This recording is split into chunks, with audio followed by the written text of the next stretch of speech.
हाय दोस्तों, मैं हूं Rahul Gupta from starts with Y. और इस सीरीज में जहां पर कि हम बात कर रहे हैं कि आखिर एक सक्सेसफुल इंजीनियर बनने के लिए हमारे पास कौन सी फाउंडेशनल वैल्यूज होनी चाहिए। ओके, तो हमने देखा अपने पुराने वीडियोस में कि हमने सारी जो फाउंडेशनल वैल्यूज हैं एक सक्सेसफुल इंजीनियर बनने के लिए वो हमने 6 ग्रुप्स में डिवाइड कर रखी हैं। और अभी तक हम इन 2 ग्रुप के बारे में डिटेल में डिस्कस ऑलरेडी कर चुके हैं। और अभी हम ग्रुप 3 पर बात कर रहे हैं जहां पर कि ऑब्जेक्टिविटी के बारे में मैं डिटेल में डिस्कस कर चुका हूं।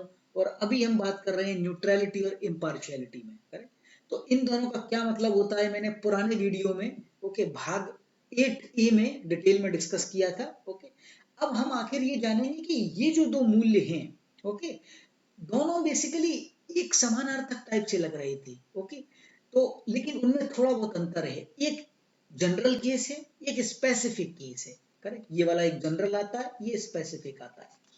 अब क्वेश्चन ये आता है कि ये दोनों मूल्य लगते तो एक जैसी है, क्या इनका रूट सेम है क्या। करेक्ट, तो इसके बारे में जो अपने फिलोसोफर्स हैं और जो अच्छे अच्छे डिसीजन मेकिंग है, मतलब किसको हम अच्छा डिसीजन मेकिंग मानते हैं, अपने हाई कोर्ट हुआ, सुप्रीम कोर्ट हुआ, जिसको हम अपनी कंट्री में सबसे बड़ा डिसीजन मेकिंग गवर्निंग बॉडी मानते हैं।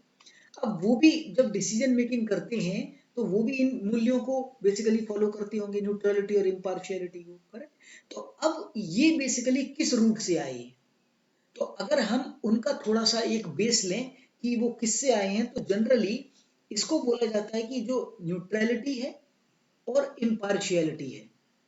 करेक्ट, ये दोनों जो मूल्य हैं, इम्पार्शियलिटी, ये दोनों जो मूल्य हैं वो बेसिकली एक ही रूट से आए हैं जिसका नाम है नेचुरल जस्टिस।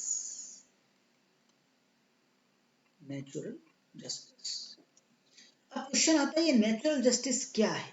ओके, और इसके बारे में हमारे संविधान में भी हमारे कॉन्स्टिट्यूशन में आर्टिकल 14 में बेसिकली थोड़ा बहुत उल्लेख किया गया है कि नेचुरल जस्टिस क्या है। और हमारा जो भी गवर्निंग बॉडी है, top governing body supreme court और हाई कोर्ट, वो नेचुरल जस्टिस के रूल को बिल्कुल अपने एक्शंस में लाने की कोशिश करता है। करेक्ट, कोई भी डिसीजन जब वो लेना चाहते हैं तो नेचुरल जस्टिस को बेस बनाकर ही डिसीजन मेकिंग लिया जाता है। और इसके बारे में आर्टिकल 14 में डिटेल में डिस्कस किया गया है, आप पढ़ सकते हो डिटेल में। अब होता क्या है, अगर मैं इसके कुछ पॉइंट्स को समराइज करूं कि नेचुरल जस्टिस में क्या है। देखो, नेचुरल जस्टिस में जब भी तुम कोई डिसीजन ले रहे हो, ओके, किसी भी टाइप का हो सकता है, अगर तुम कॉर्पोरेट में हो, कोई एक इंजीनियर हो, कोई डॉक्टर हो, किसी भी व्यवसाय में हो, किसी प्रोफेशन में हो या घर पर हो, तो दो एस्पेक्ट आएंगे तुम्हारे पास। करेक्ट, तो दोनों एस्पेक्ट को अच्छे तरीके से सुनना। करेक्ट, तो बेसिकली अगर मैं लिखूं कि दोनों एस्पेक्ट्स या दोनों पक्षों को लिख सकते हो, दोनों पक्षों को करेक्ट सुनने का या समझने का पर्याप्त समय देना, पर्याप्त अवसर देना या समय देना। करेक्ट, मतलब कोई भी डिसीजन कर रहे हो, जैसे अगर तुम कोई भी किसी भी चीज पर रिसर्च कर रहे हो, करेक्ट, तो इसके अच्छाई भी हो सकती है, नुकसान भी हो सकती है। अब लेकिन क्योंकि तुम रिसर्च कर रहे हो, तुम चाहते हो कि इसमें केवल अच्छाइयां ही निकलें, तुम उसकी बुराई के बारे में उस पर समय दे ही नहीं रहे हो, उसको सुन ही नहीं रहे हो, करेक्ट, उसके पक्ष को जानने की कोशिश ही नहीं कर रहे हो, तो वो नेचुरल जस्टिस के खिलाफ हो जाएगा। करेक्ट, तो तुम ना तो न्यूट्रल हो पाओगे उस समय, ना इम्पार्शियल हो पाओगे। तो दोनों पक्षों को हमेशा, दोनों एस्पेक्ट्स को अच्छे से सुनो, अच्छे से समझो। ओके, और उसको पूरा अवसर दो, पूरा समय दो। ये नेचुरल जस्टिस का पहला रूल है। दूसरा रूल क्या है इसका? दूसरा रूल क्या है कि दोनों, जब भी तुम डिसीजन मेकिंग लो, करेक्ट, जब भी तुम कोई डिसीजन मेकिंग करो, तो हमेशा कुछ चीजों से बिल्कुल अपने आप को अलग कर लो। करेक्ट, किन चीजों से अलग कर लो? तो किन चीजों से अलग कर लो? जैसे कि तुम्हारे कोई प्री कंसीव्ड नोशन है, जिसको अपन बोलते हैं पूर्वाग्रह। करेक्ट, पूर्वाग्रह, प्री कंसीव्ड नोशन। तुम्हारा पुराना कोई बना हुआ है कि ओके, प्री कंसीव्ड मोटिव है, प्री कंसीव्ड नोशन है, उससे बिल्कुल तटस्थ रहना है तुमको। ओके, दूसरा क्या हो सकता है कि कोई भी तुम्हारा उससे रिलेशनशिप हो।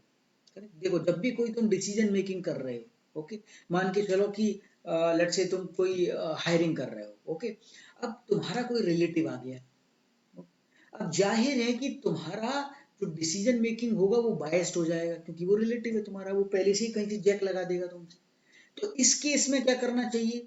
इस केस में या तो सबसे बेस्ट है कि डिसीजन मेकिंग के उस पद से हट ही जाओ, कि बोलो कि भाई देखो इसमें मेरा इससे रिलेशनशिप है, इसीलिए ये डिसीजन मैं नहीं लूंगा, इसकी जगह किसी और को लेके आओ। करेक्ट?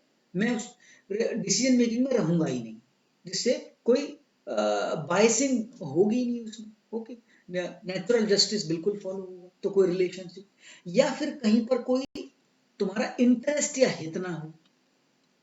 जब भी कोई डिसीजन मेकिंग कर रहे हो तो ये हमेशा ध्यान में रख के करना है कि इसमें तुम्हारा तो कोई हित नहीं है। ओके, क्योंकि अगर तुम्हारा हित होगा तो तुम दोनों पक्षों को सुन ही नहीं पाओगी। ओके, जाहिर है तुम एक तरफ इंक्लाइंड हो जाओगी, तुम्हारा डिसीजन मेकिंग है वो बिल्कुल इम्पार्शियल होगा ही नहीं। करेक्ट? तो ये बेसिकली हमको अलग करना है, ये नेचुरल जस्टिस का दूसरा रूल है। तीसरा रूल क्या है? करेक्ट?